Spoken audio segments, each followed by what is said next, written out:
You mentioned about plano. Can you tell us ano ba yung planong tinutukoy? May mga pangalan na pinid sa akin, sinubo, at babanggitin ko sa aking testimonya o sa aking salaysay sa Senado.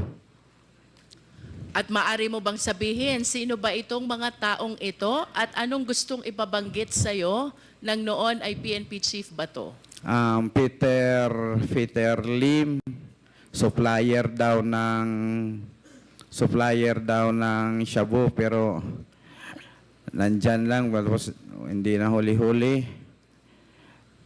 Tapos si Senator De Lima, protector daw sa mga shabu, mga nagtitinda ng shabu sa loob ng Bilibid. Can you please confirm if you are the same Roland Eslabon Espinosa, aka Kerwin? Kayo po ba ito? Opo, yes po, Your Honor. And do you confirm the truthfulness of the contents of this affidavit? Opo, Your Honor. Hindi po ba kayo tinakot, binayaran, pinakiusapan, pinangakuan para gawin ang salaysay na ito? Wala pong nangyari na ganyan, kundi ako mismo nagpatulong sa abogado ko na magpunta dito sa mga congressman para nagbaka sakali ako na makamit na ang mga nabiktima ng EJK sa nakaraang administrasyon. Kerwin, kanina, while you were delivering your opening statement, I observed that you were crying. Umiiyak ka. Can you please enlighten us why?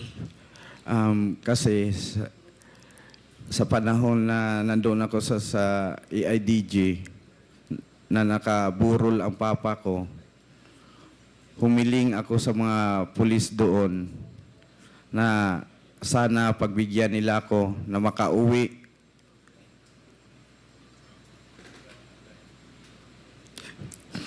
Na makadalaw man lang at makita ang papa ko na nakaburol sa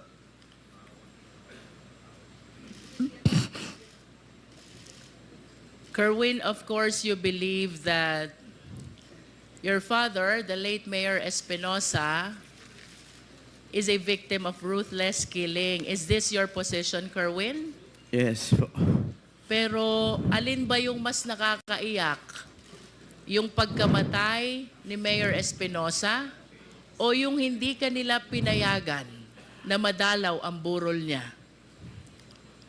Pareho po yung dalawa na hindi ako pinayagan na makauwi sa lugar namin para makita sa kahuli-hulihan na panahon ang daddy ko. Kerwin, prior to the death of Mayor Espinosa on November 5, 2016, he was the mayor of Albuera, Leyte. You confirm? Yes po. Pang-ilang taon po ba niya na mayor ng Albuera during that time? First time pa po niya na maging mayor po ng Albuera, Leyte. So 2016 is supposed to be his first term as mayor. Yes po. Ano po ang ginagawa ni Mayor Espinosa bago siya naging mayor noong 2016?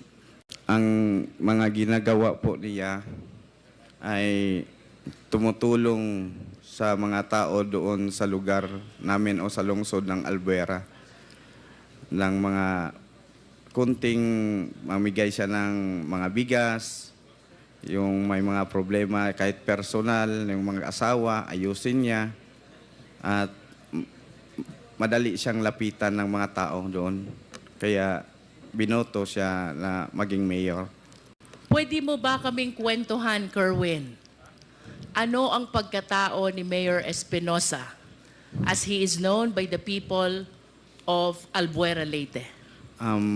Yung papa ko po, mabait. Mabait na tao. Mahirap na kung elaborate ko pa kung anong klaseng tao siya.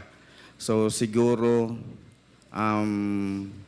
sa nakita kong kakayahan ng Quadcom o sa mga congressmen, pwede naman sila magpadala ng tao doon sa lugar namin at itanong kung anong klase o anong unsay pagkatao sa akong papa. Lisod, mahirap kasi na ako magsalita na ganito kasi sarili ko yon, ama.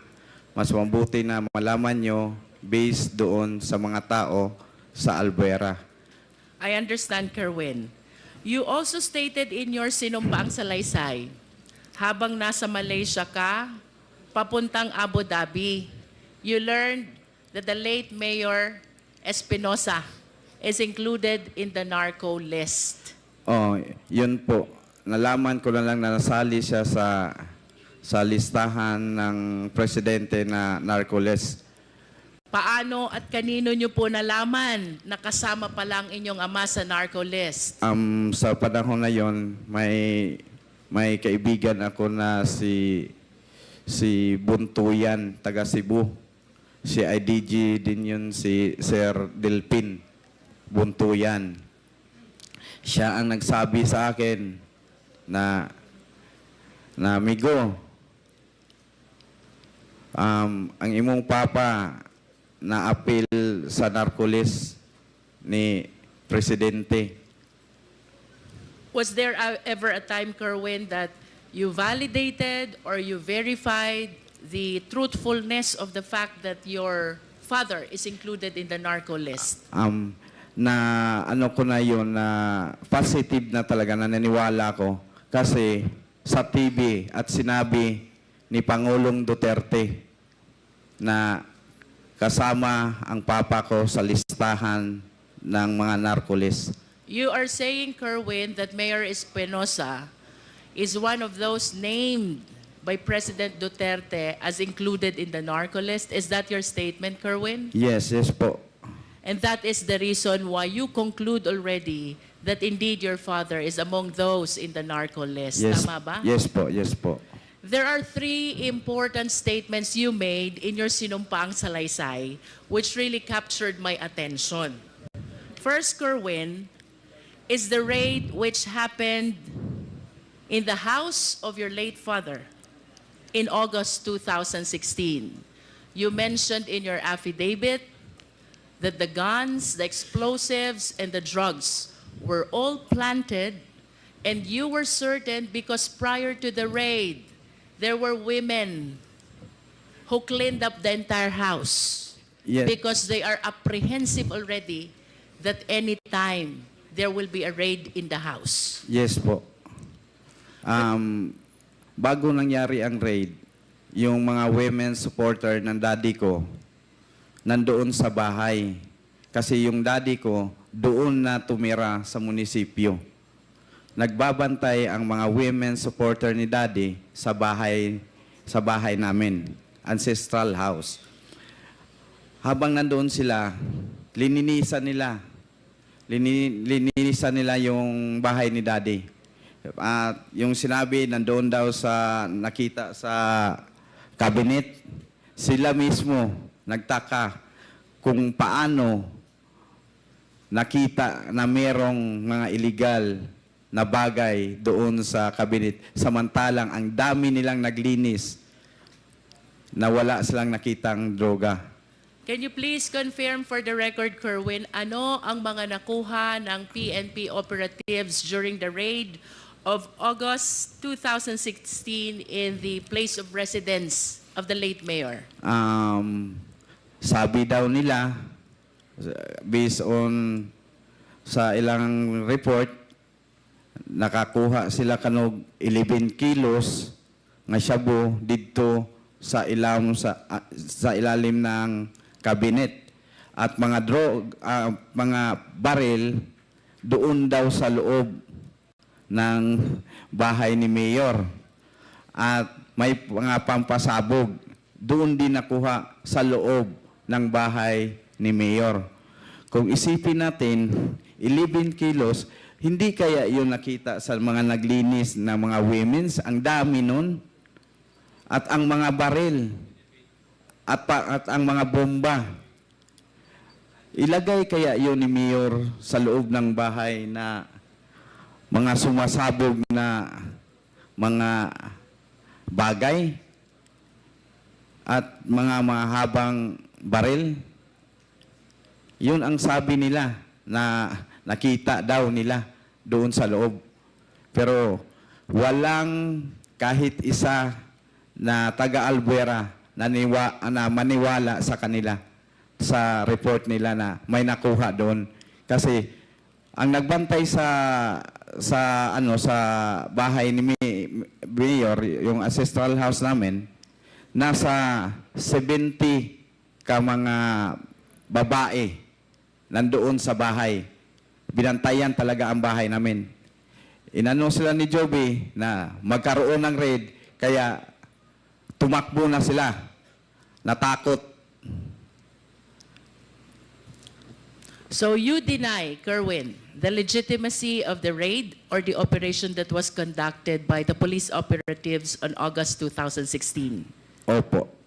And can you please state for the record, sino po ba ang namuno? Sino po ang team leader ng naganap na raid sa inyong tahanan nung nasabing petsa? Si Mr. Joby Espinido po. Can you please state his full name?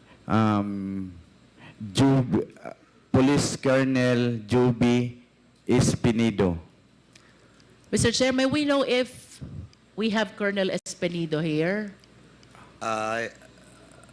To the information of the Honorable Luistro, he sent us a letter of excuse in today's hearing. Thank you, Mr. Chair. For the satisfaction of the Filipino people, just to make sure that Kerwin is aware of the identity of the one he is naming as Colonel Jovi Espinido, may we request the Secretariat to flash a picture, and let's hear from Kerwin if he will be able to identify who this person is. Yes po. Secretariat, please.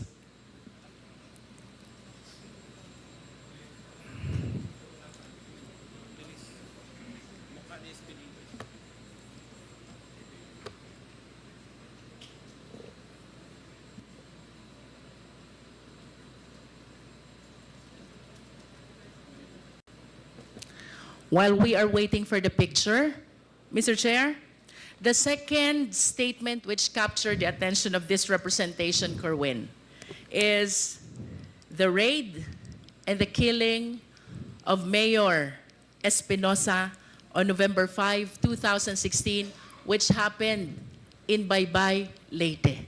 You confirm this? Yes po, sa loob ng provincial jail ng Baybay, Leyte. But of course, you have to understand as well that similar to the raid that happened in your house, this incident, the killing and raid against Mayor Espinosa, happened while you were in Abu Dhabi. Tama ba yun? Opo, wala po ako dito sa bansa. In Nasa other bakasyon words, ako. you are relying only to your sources with regards to this story surrounding the raid and the killing of Mayor Espinosa in Baybay, Leyte. Yes po. And can you please enlighten us, for the satisfaction of the public who are watching us, Kerwin, because you went a long way for us to be able to hear these explosives of yours. For a period of 7 years, naniniwala ang buong sambayan ng Pilipino sa naging testimonya mo sa Senate noon. Now you are completely overturning all your statements. And we owe it to the Filipino people to explain and share what really happened according to your source during the raid and the killing of Mayor Espinosa on November 5, 2016 in Baybay, Leyte.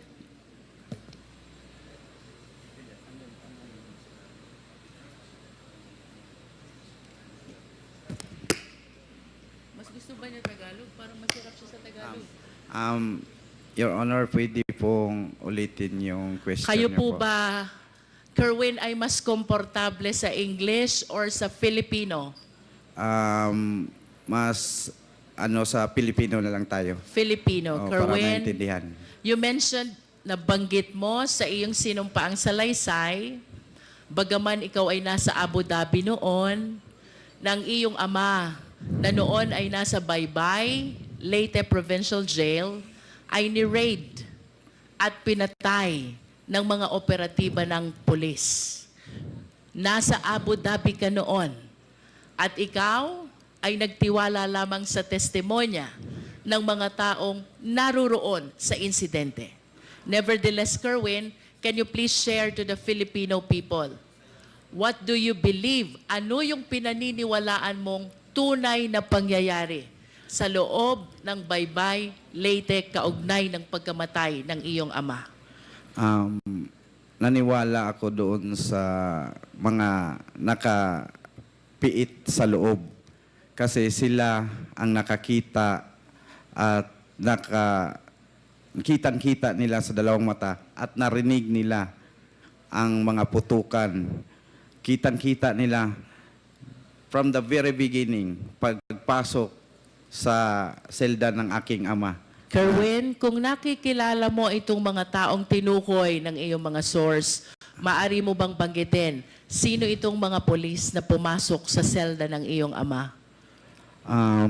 Sa sinabi ng aking source, ang pumasok doon si Leo Laraga.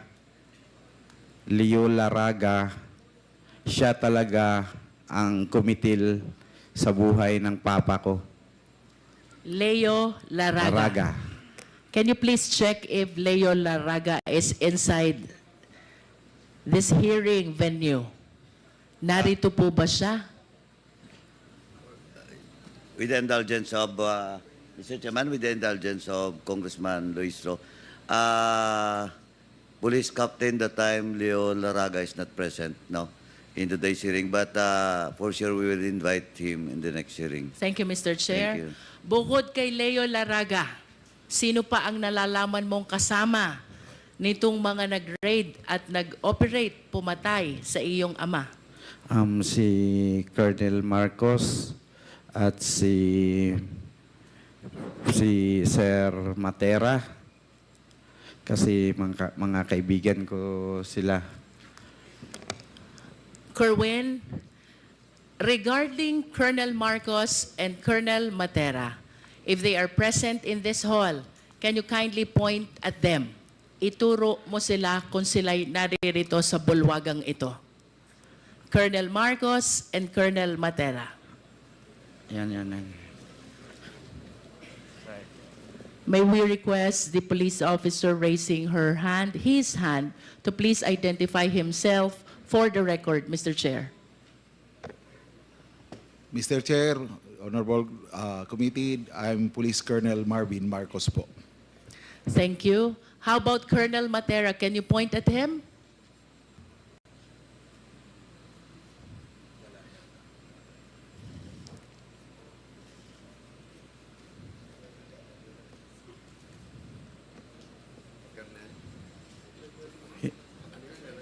Hindi, wala dito. Hindi ko It's nakita. okay, Kerwin, if Colonel Matera is not present in the hall. Okay lang yun. Po.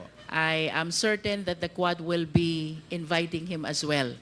Kerwin, bukod sa mga nabanggit mong pangalan, meron ka pa bang kayang tukuyin na kasamang pumasok, nag-raid at pumatay ayon sa'yo at sa mga sources mo kay Mayor Espinosa? Ang sinabi sa akin, yung kumitil lang ng talaga sa papa ko. Na kasi humihingi ng ng papa ko, nagsasalita siya na, "Wag po, sir. Wag po niyo akong patayin." Who were present? Sinong nakasaksi dun sa sinasabi mong pagpaslang sa iyong ama? Mga detainee po. Can you please name these detainees who were able to witness that incident?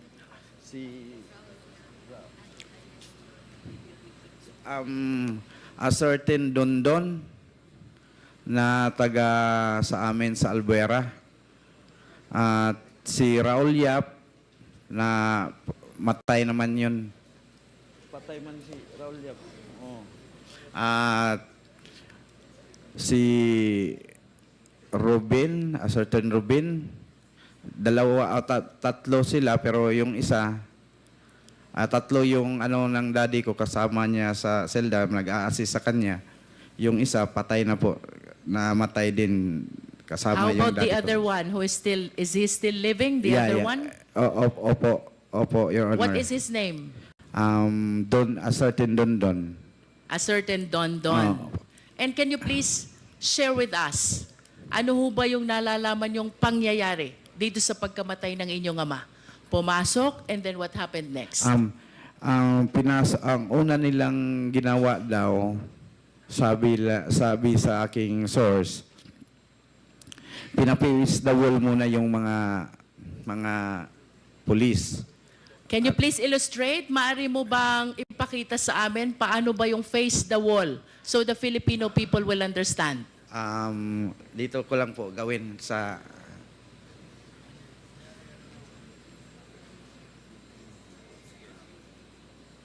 pagpasok ng mga pulis, ang ginawa, tinutukan sila ng baril at dinisarmahan ang mga Can you please provide a microphone to Kerwin? Baka abot yung nakay Comsec.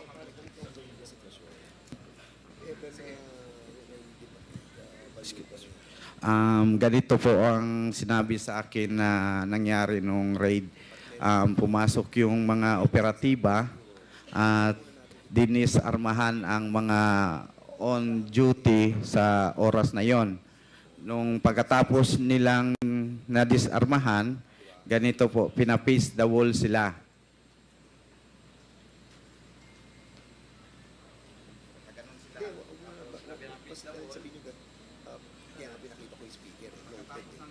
Sino yung sila na tinutukoy mo na pina-face the wall? Mga duty po. Duty, ang Opo. pina-face the wall. Oh. And then? Pinaluhod sila na sinabihan daw na huwag kayong titingin. You are referring to the jail guards. Yes. Yung bantay sa mga bilangguan. bantay. Opo. Pina-face the wall, pinaluhod, wag titingin, and then what happened next? Hinanap nila ang hard drive ng CCTV. Nung nakita na siguro nila, pinatay at binitbit yung hard drive ng CCTV. Can you please identify the name of the one who took the hard drive? Sino pong kumuha ng hard drive? Nakikilala niyo po ba ayon sa inyong source? Mga pulis daw, kasamahan sa pag-raid ng Baybay. Please proceed. After taking the hard drive, ano pong sunod na nangyari? Kinuha yung susi sa selda. Tapos binuksan, dumiretso na. Pagpasok sa, may pintuan pa yun bago yung selda ng papa ko. Parang main door siguro ng compound. Binuksan, tapos diretso na doon, papunta sa selda ng papa ko. Tapos yung selda ng papa ko, may kadina at padlock. Binuksan rin, kinuha yung susi noon, binuksan, tapos ang sabi, walang salitang sinabi, kundi ang papa ko lang ang narinig na nagsasalita. Sir, wag niyo akong patayin. Diretso, putok na, pum. Tapos, yung katiwala niya, gustong yumakap sa kanya, na itry i-save siya, binaril din. Sino itong katiwalang Raul Yap. Raul Yap. Opo. Anong ginawa nitong pangatlo na kasama pa? Nakalublob sa ilalim ng tarima. Ano yung tarima? Yung higaan po, Your Honor. Nalalaman mo ba kung ilan ang naging tama ni Mayor Espinosa?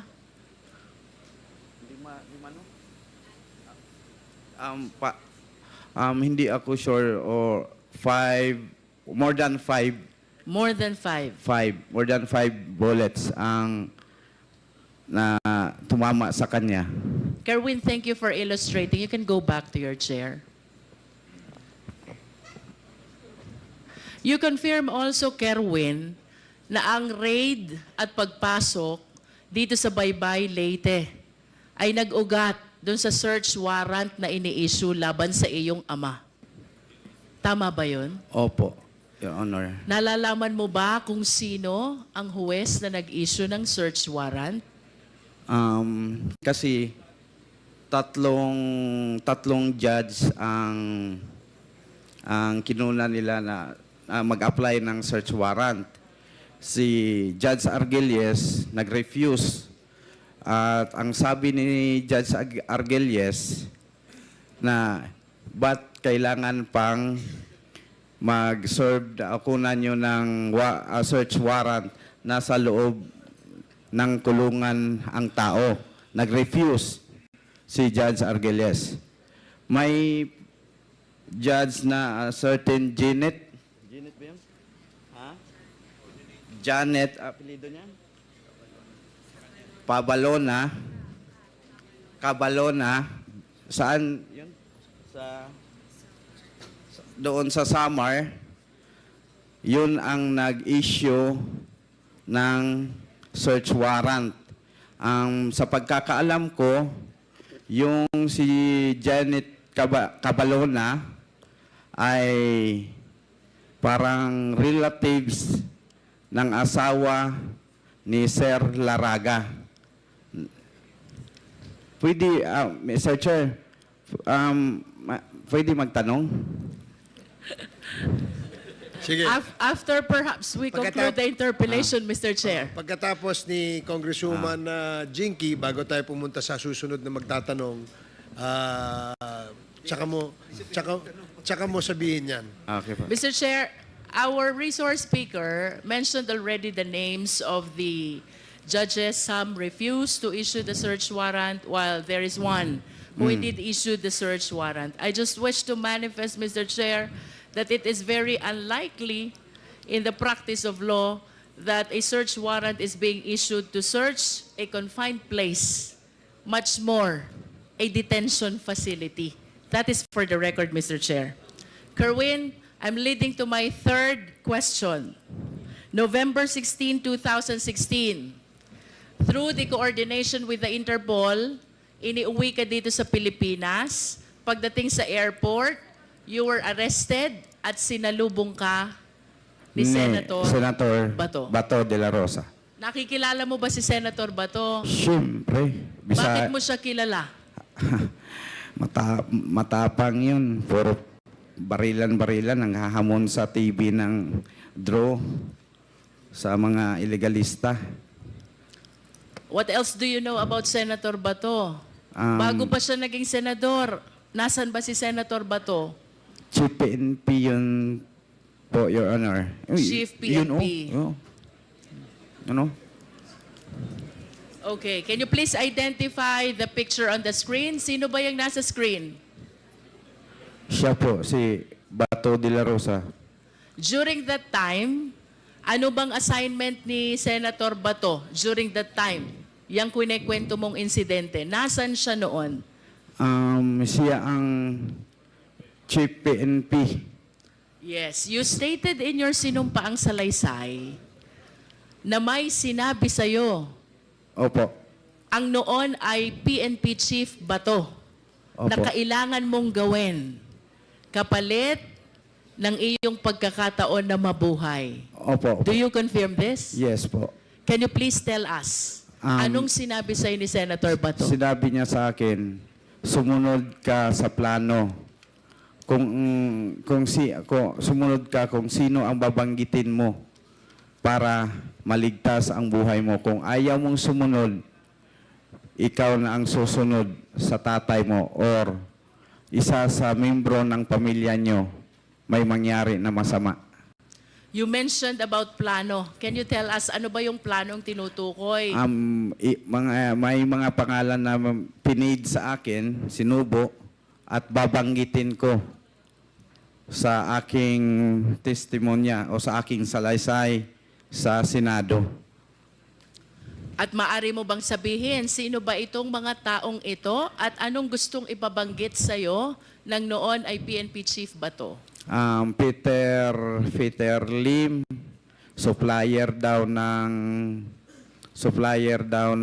shabu, pero nandyan lang, hindi na huli-huli. Tapos si Senator De Lima, protector daw sa mga shabu, mga nagtitinda ng shabu sa loob ng Bilibid. Protector daw si Ma'am Laila. At yung iba pa, si Lovely Impal, si Jiraham, si Peter Ko, ganon. In Sila other po. words, Kerwin, ang gusto ni PNP chief ay banggitin mo itong mga pangalan na ito na may kaugnayan sa illegal drug operation. Tama ba yun? Opo. At ito ba'y sinunod mo, Kerwin? Talagang sinunod ko po kasi... Bakit mo to sinunod? Of course, alam mong mali ito. Oo. Di ba? Bakit mo sinunod ang utos ng noon ay PNP chief ba to? Kung siguro kayo, kung kahit sino naman sa atin na mga tao dito, nandito sa loob ng Quadcom, talagang susunod dahil kapalit na yon ng buhay mo. At lalo na pag may mga anak ka pang maliit na sabihin na susunod ka na sa papa mo kung hindi ka sumunod sa aming plano.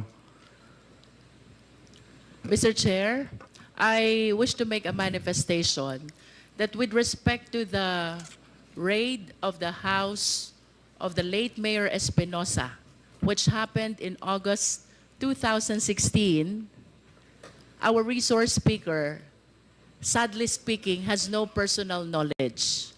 So, taking from his statements that there were women who were guarding the house and even cleaned up the house, reason why they are certain that all the guns, explosives, and shabu were merely planted by the PNP operatives, I respectfully move, Mr. Chair, that we invite these women, and I hope Kerwin will be able to name who these women are in order to substantiate the testimony that Kerwin Espinosa has given to the Quadcom. Second, Mr. Chair, with respect to the raid and the killing incident of the late Mayor Espinosa in Baybay, Leyte, we are suffering from the same predicament because, as admitted by Kerwin, he was still in Abu Dhabi during the time. So, to determine the veracity of the information that he was able to receive from his sources, I respectfully move as well, Mr. Chair, that we invite the third inmate by the name Don Don, who was inside the cell of the late mayor when the killing incident happened. I wish to ask Kerwin to name also the jail guards who were on duty during the time, likewise to substantiate the information that he has given to Quadcom already, Mr. Chair. So move, Mr. Chair.